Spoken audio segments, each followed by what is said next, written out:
दबे कुचाले रखना, ये आपका लोकतंत्र था क्या? अध्यक्ष जी,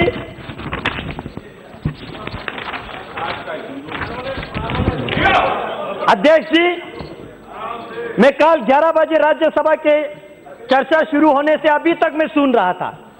बहुत लोगों ने इक्वलिटी की बात किया। धारा 370 जाएगा तो जम्मू कश्मीर में इक्वलिटी नहीं रहेगा, ये होगा वो होगा। मैं सदन से पूछना चाहता हूं, आपके माध्यम से इस सदन में मैं उनको पूछना चाहता हूं जो ऐसा वक्तव्य देते हैं।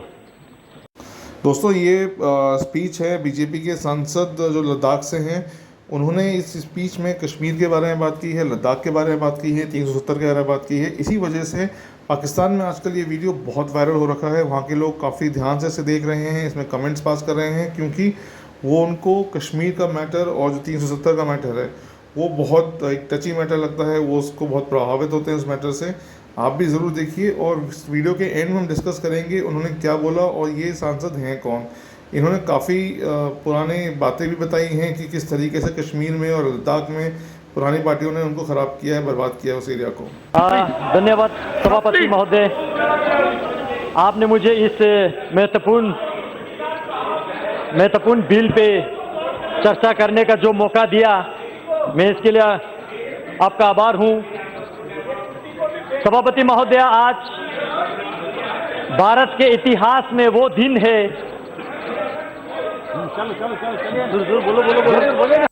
सभापति महोदय, आज भारत के इतिहास में वह दिन है जो गलतियां पंडित जवाहरलाल नेहरू जी के लीडरशिप में कांग्रेसों ने किया, उस गलती का एक रेक्टिफिकेशन होने जा रहा है और हम सब इसका स्वागत करते हैं। बहुत सारे लोगों ने,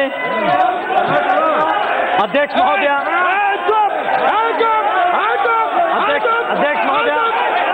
बोलने दीजिए, आप लोगों का मैंने सुना, बहुत बोला आप लोगों ने बोला, बैठिए, बोलने दीजिए, सुनने की क्षमता रखिए, सुनने की क्षमता रखिए। अध्यक्ष जी, बैठिए, आप भी बैठ जाइए, प्लीज बैठ जाइए, आप भी बैठ जाइए, बोलने दीजिए। अध्यक्ष जी, हाँ बोलिए। पूरे चर्चा को मैं अच्छी तरह से सुन रहा था और बहुत लोगों ने, मुझे खुशी हुआ, बहुत लोगों ने लद्दाख, लेह, करगिल के जिक्र किया, लेकिन मैं जानना चाहता हूं क्या वाकई वो लद्दाख जानते हैं ये लोग? आज तक बीते 71 साल, 7 डेकेड्स लद्दाख को बिल्कुल अपनाया नहीं, बिल्कुल फेंक के रखा वहां पे और वक्तव्य दिया इसी सदन में। वो जमीन है का टुकड़ा है जहां पे एक तिनका का घास नहीं उगते हैं। ऐसे वक्तव्य देने वाले क्या लद्दाख को समझते हैं? क्या लद्दाख के विशेष संस्कृति को जानते हैं? क्या लद्दाख के भाषा को जानते हैं? क्या लद्दाख के रहन सहन, खान पान, वहां के ज्योग्राफिकल कंडीशन, क्लाइमेटिक कंडीशन, जो दुर्गम क्षेत्र है, क्या वो जानते हैं या खाली किताबें पढ़ के बोल रहे हैं? अध्यक्ष महोदय, लद्दाख ने पिछले 71 ईयर यूटी के लिए संघर्ष किया। हम भारत देश के अटूट अंग बनना चाहते थे। 1948 मई 4 तारीख को पहला ज्ञापन लद्दाख बुद्धिस्ट एसोसिएशन के तब के प्रेसिडेंट ने पंडित जवाहरलाल नेहरू जी को दिया था, तब के प्रधानमंत्री जी को। कहा कि लद्दाख को या तो आप सेंट्रली एडमिनिस्ट्रेटिव ऐसा कुछ बनाइए या नेफा टाइप बनाइए या ईस्ट पंजाब के साथ रखिए, लेकिन किसी भी कंडीशन में हमें कश्मीर के साथ मत रखिए, यह हमने कहा था। लेकिन जिनका सरकार था उन्होंने हमारे सुनवाई नहीं किया, जानने की कोशिश तक नहीं किया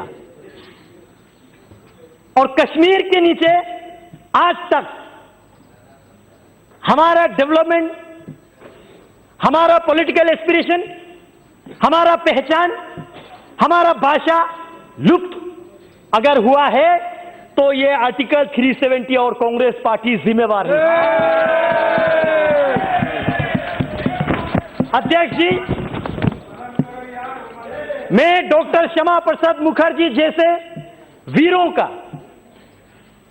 कुशोक बाकुला रिम्पोची जैसे महान व्यक्तियों का, थुप्तान सेवांग जैसे जिन्होंने लद्दाख को यह दिशा दिया कि हमें भारत के साथ रहना है, भारत के जयकार करना है, अपने देश के लिए मत मिटने के लिए तैयार रहना है। और आज तक बहुत सारे यहां पे हिस्ट्री का रेफरेंस दे रहा था।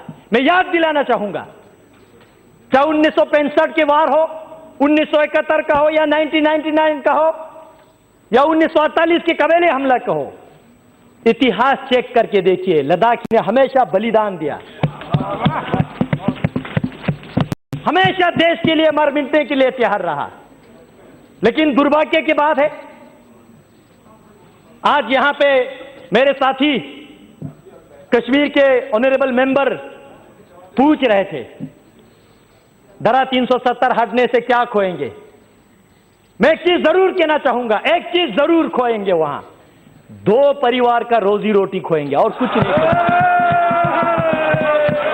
सिर्फ 2 परिवार का रोजी रोटी खोएंगे और कश्मीर के भविष्य उज्जवल होने वाला है।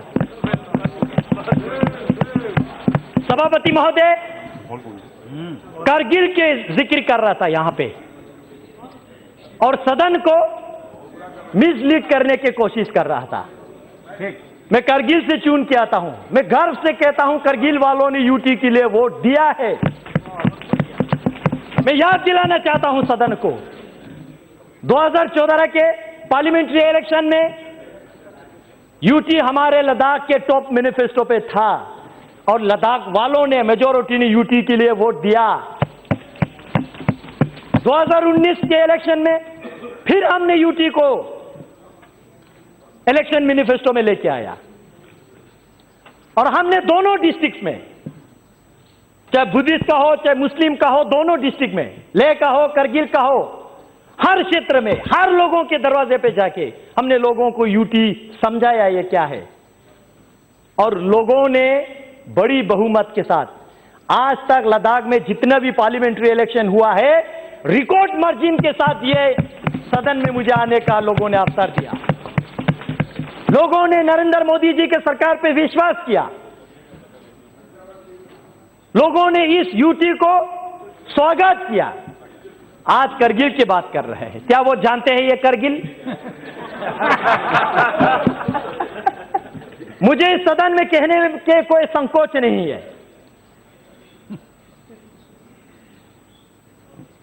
तब के गृह मंत्री माननीय राजनाथ सिंह जी अब ले पधारे थे, all party parliamentary delegation Jammu गए थे, कश्मीर गए थे, और आप ले आए थे तब के होम सेक्रेटरी के साथ।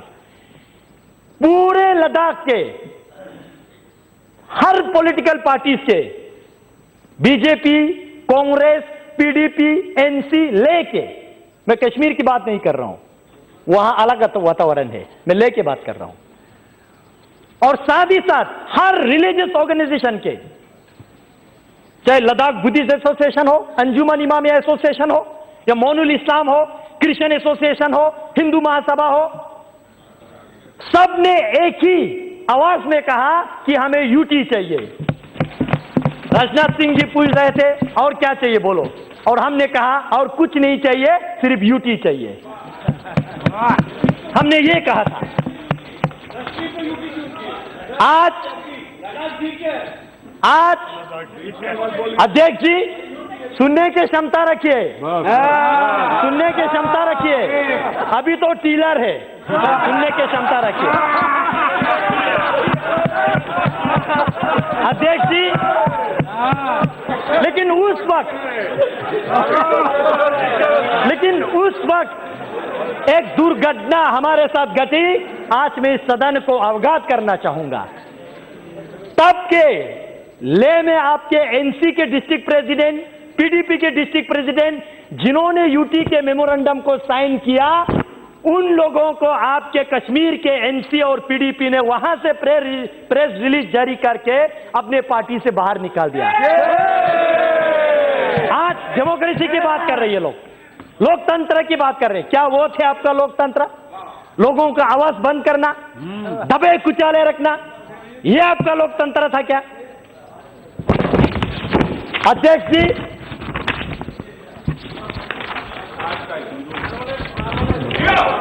अध्यक्ष जी, मैं कल 11 बजे राज्यसभा के चर्चा शुरू होने से अभी तक मैं सुन रहा था, बहुत लोगों ने इक्वलिटी की बात किया। धारा 370 जाएगा तो जम्मू कश्मीर में इक्वलिटी नहीं रहेगा, ये होगा वो होगा। मैं सदन से पूछना चाहता हूं, आपके माध्यम से इस सदन में मैं उनको पूछना चाहता हूं जो ऐसा वक्तव्य देते हैं। आपने जब भारत सरकार से फंड लेते समय जम्मू कश्मीर लद्दाख तीनों क्षेत्र आप फंड लेके जाते हो, जब लद्दाख में विकास करने के लिए आते हो तो पूरे लद्दाख के फंड आप कश्मीर में खा जाते हो। क्या ये आपका इक्वालिटी है? क्या ये है आपका इक्वालिटी? जम्मू कश्मीर में 2 कैपिटल है, एक समर कैपिटल और एक विंटर कैपिटल। मैं पर्टिकुलरली मेंशन करके मैं आपको कह रहा हूं, दोनों वहां पे सिविल सेक्रेटरीट है। आप डेटा खोल के देखिए, उस सिविल सेक्रेटरीट में लद्दाख के कितना मुलाजिम है। क्या यह है आपका इक्वालिटी? अगर आप 1000 एम्प्लॉयज क्रिएट करते हो, जॉब क्रिएट करते हो, जम्मू वाले तो खैर लाख झगड़ के कुछ ले लेते हैं, लेकिन लद्दाख वालों को 10 नौकरियां भी आप नहीं देते। क्या यह है आपका इक्वालिटी? हसनैन मसूदी जी यूनिवर्सिटीज की बात कर रहे थे, मैं उनके साथ कांग्रेस वालों को याद दिलाना चाहता हूं। मैं कांग्रेस वालों को याद दिलाना चाहता हूं, आपने 2011 में कश्मीर में आपने एक सेंट्रल यूनिवर्सिटी दिया, जम्मू में एक सेंट्रल यूनिवर्सिटी दिया। जम्मू वालों ने लाट झगड़ के दिया नहीं, लाट झगड़ के लिया। लेकिन उस वक्त मैं स्टूडेंट यूनियन का लीडर था।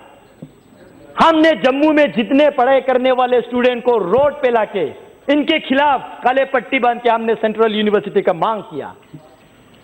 लद्दाख में एक भी हायर एजुकेशन के इंस्टीट्यूशन इन्होंने नहीं दिया। क्या यह है आपका इक्वालिटी? यह है आपका इक्वालिटी? हाल ही में यूनिवर्सिटी दिया तो नरेंद्र मोदी जी ने दिया।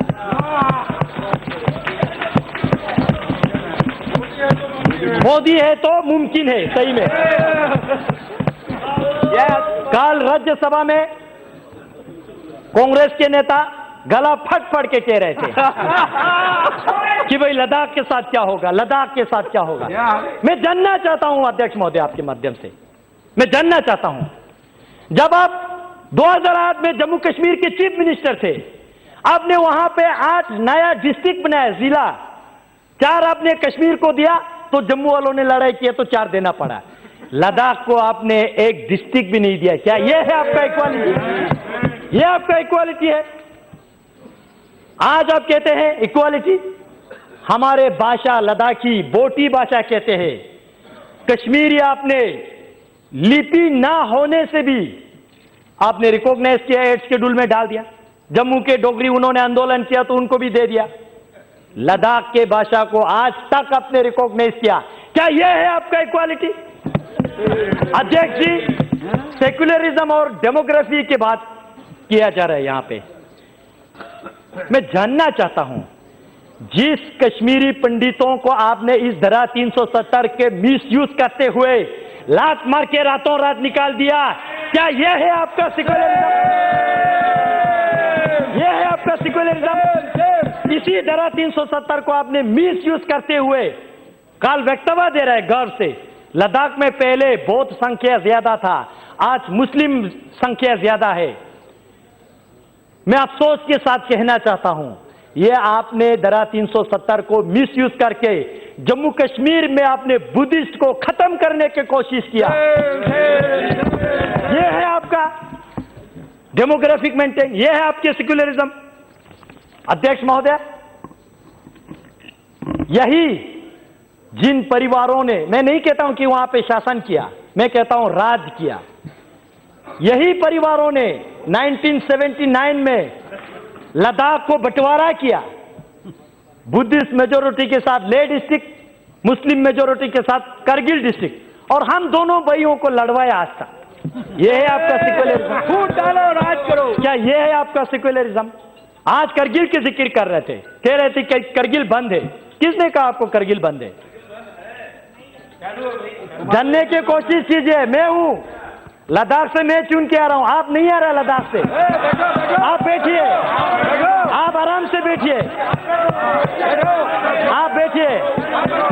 भाई साहब, आज तक आप लोगों ने बोला, आज हमारा बोलने का मौका है। बैठिए, बैठिए, आप मोदी चाचा ने बैठिए। ये सिर्फ एक रोड और छोटा सा मार्केट को करगिल समझ बैठे हैं। भाई साहब, अगर आपको कारगिल देखना है तो ज़ांस्कार जाइए, वाखा मुलबेक शारगोल जाइए, आर्यन वैली जाइए, दर्शिक गरखोन देखिए। 70% कारगिल के एरियाज जो है, वहां के लोग जो है आज इस डिसीजन को वेलकम करते हैं, इस बिल के समर्थन करते हैं।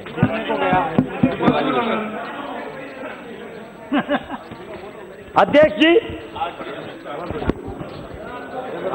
आज ये वही वक्तव्य दे रहा है। अध्यक्ष जी सुनिए, मौका दीजिए, बोलने की क्षमता रखिए। मैं आपकी तरह किताबें पढ़ के नहीं आता हूं, लेकिन ग्राउंड की रियलिटी महसूस करके। अध्यक्ष जी, कारगिल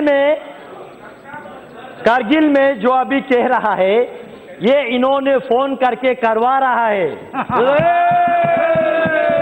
उनको भी नहीं पता है वो लोग क्या कर रहे हैं। उनको अपने भविष्य के लिए सोचना चाहिए, इनके जबान पे नहीं जाना चाहिए। या अपने मुफ्त के लिए, अपने हित के लिए किसी को भी नचाएंगे। अध्यक्ष जी, अध्यक्ष महोदय, बैठिए, सुनने की क्षमता रखिए। अध्यक्ष जी, आज से 66 वर्ष पहले जनसंघ के संस्थापक डॉक्टर श्यामा प्रसाद मुखर्जी ने 1953 में जो उन्होंने संघर्ष लिया, एक देश में 2 विधान, 2 निशान और 2 प्रधान, नहीं चलेगा, नहीं चलेगा। और इसी के संकल्प में मैं गर्व के साथ कहता हूं, इनको नहीं पता लद्दाख वालों ने अभी क्या किया आज तक। 2011 में आज ये कह रहे कि हमारा झंडा जा रहा है, झंडा जा रहा है। भाई साहब, आपका झंडा तो लद्दाख वालों ने 2011 में नकारा है। लद्दाख ऑटोनमस हिल डेवलपमेंट काउंसिल ने रेजोल्यूशन पास किया 2011 में। जम्मू कश्मीर के जो झंडा लद्दाख ऑटोनमस हिल डेवलपमेंट काउंसिल की चेयरमैन, एग्जीक्यूटिव काउंसलर, जो कैबिनेट और डिप्टी मिनिस्टर के रैंक के होते, उनके गाड़ी को लगता था, हमने उस झंडा को नकारा। हमने नेशनल एम्ब्लेम वाला वहां पे लगाया, क्योंकि हम भारत देश का अटूट अंग बनना चाहते हैं। यह है लद्दाख, क्योंकि हम मानते हैं आन देश की शान, देश की हम संतान है। 3 रंगों से रंग तिरंगा अपनी ये पहचान।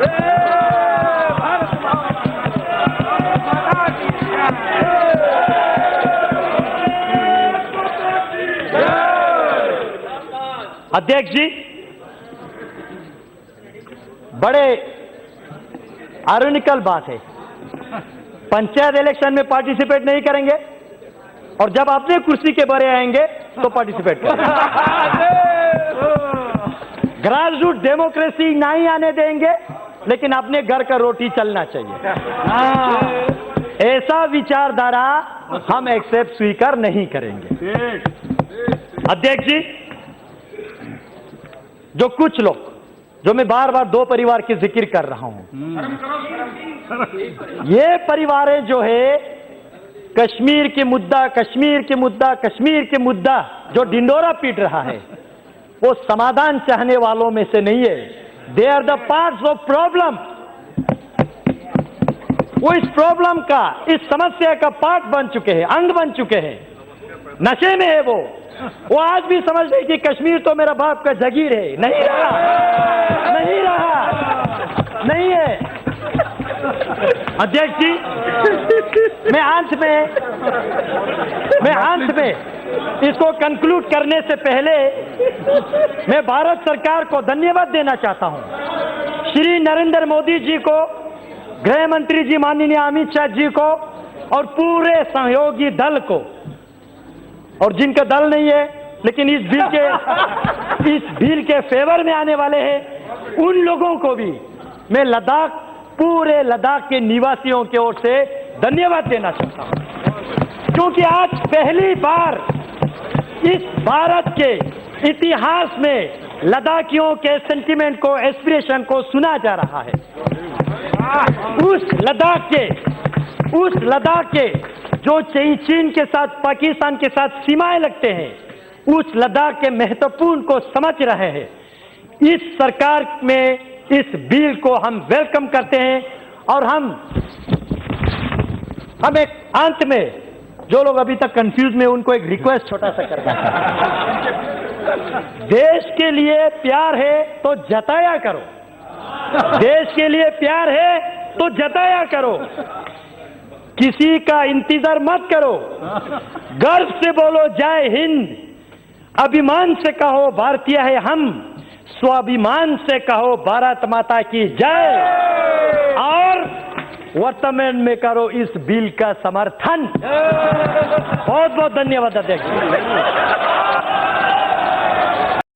तो फ्रेंड्स, देखा जिस तरीके से भारतीय जनता पार्टी के लद्दाख के जो सांसद हैं जमयांग तिरसिंग नामग्याल, नाम बोलने में थोड़ी दिक्कत हो रही है इनका, किस तरीके से इन्होंने कश्मीर की बातें बताई, लद्दाख की बातें बताई, किस तरीके से उन्होंने बताया कि जो पुरानी पार्टीज़ थी वो लोकल लेवल पे, ग्राउंड लेवल पे किस तरीके से एक डेमोक्रेसी को, लोकतंत्र को दबाती थी। वहाँ के जो इलेक्शन होते हैं, गांव के लेवल पे इलेक्शन होते हैं, पंचायत के, सरपंच के, उनमें वो पार्टिसिपेट नहीं करेंगे, वहाँ पे लोकतंत्र के को बहाल नहीं होने देंगे। लेकिन जहाँ लोकसभा के इलेक्शन आएंगे या विधानसभा के इलेक्शन आएंगे, जहाँ बड़े बड़े नेताओं को अपनी कुर्सी की बात होती है, वहाँ ज़रूर वो पार्टिसिपेट करेंगे। ये एक उन्होंने बहुत इंपॉर्टेंट बात बताई। उसके अलावा ये भी उन्होंने बताया कि किस तरीके से जो लोकल नेता थे उनकी पार्टी के, जो वहाँ के लोगों की बात हक में करते थे, उनको उन पार्टियों ने निकाल दिया। तो ये आप ज़रूर कमेंट करिए कि आपका क्या सोचना है इस बारे में, कि किस तरीके से पुरानी पार्टीज़ ने लद्दाख को दबाया है और किस तरीके से नरेंद्र मोदी जी ने, अमित शाह जी ने, राजनाथ सिंह जी ने इस समस्या से लद्दाख को निकाला है। पाकिस्तान इस चीज़ से ज़रूर परेशान है, क्योंकि अब जो 370 हटाया गया है उसके बाद वहाँ के लोगों में डेवलपमेंट शुरू हो गया है, वहाँ पे नए बिज़नेस आने शुरू हो गए हैं, दूसरे कंट्री, हमारे कंट्री के लोगों को राइट्स मिल गए हैं कि वहाँ पे बिज़नेस कर सकते हैं। ज़रूर कमेंट्स करिए। Thank you very much.